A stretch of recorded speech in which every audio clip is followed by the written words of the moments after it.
I had a couple of chicken breasts sitting in the freezer and headed to market looking for some inspiration.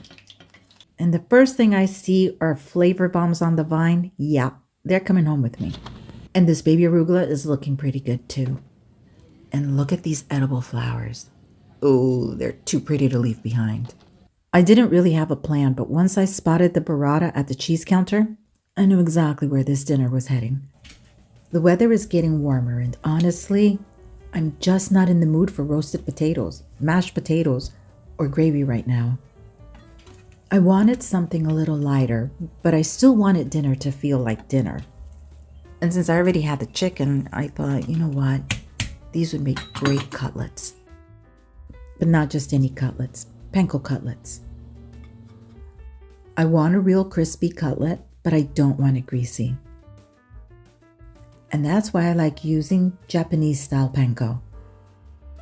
The flakes are larger and more jagged, and that's what gives you that really crispy coating. And once you have the real thing, it's hard to go back. I mean, just look at the difference. On the left is conventional panko, and on the right is the Japanese style panko. Big difference. I shallow fry the cutlets until they're golden and crisp. And the nice thing is you don't need to deep fry. Just enough oil to come partway up the sides of the cutlet does the job.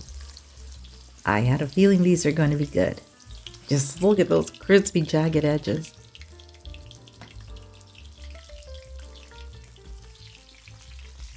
They go straight onto a rack because nobody likes a soggy bottom.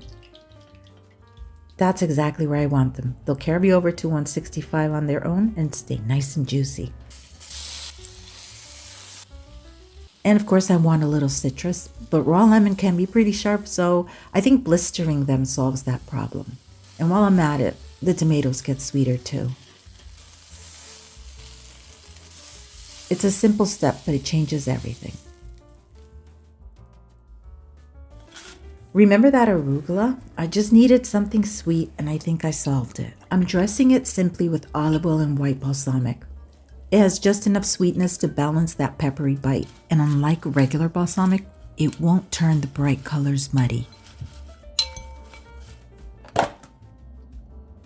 If you're new here, welcome to Marty's Herbie Kitchen. Now this is the kind of dinner I've been craving lately. Light, fresh, and full of flavor.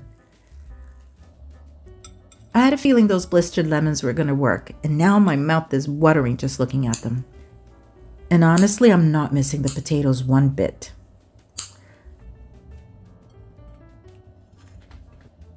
Oh, I don't know about you, but I can't wait to cut into that cutlet.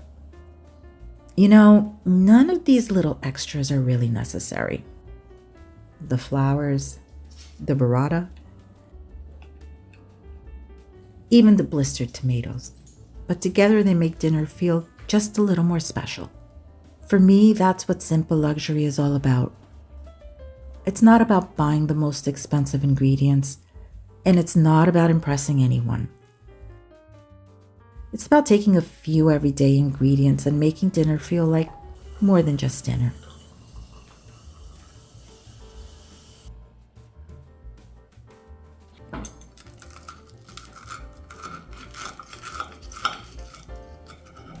The full recipe is in the description below if you'd like to make it yourself.